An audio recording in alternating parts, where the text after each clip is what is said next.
Jesteśmy dzisiaj w Starym Węgrzynowie i spotkała nas przemiła niespodzianka.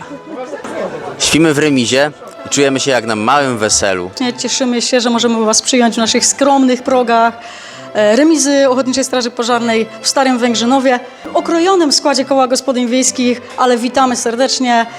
Mam nadzieję, że będzie Wam smakowało to, co dla Was przygotowaliśmy, że zmęczeni po już dosyć długiej, wyczerpującej podróży, pielgrzymowaniu, znajdziecie czas tutaj u nas, aby troszeczkę odetchnąć, wytchnąć, odpocząć, ale przede wszystkim napełnić brzuchy i obiecujemy, że rano też nie wyjdziecie głodni od nas.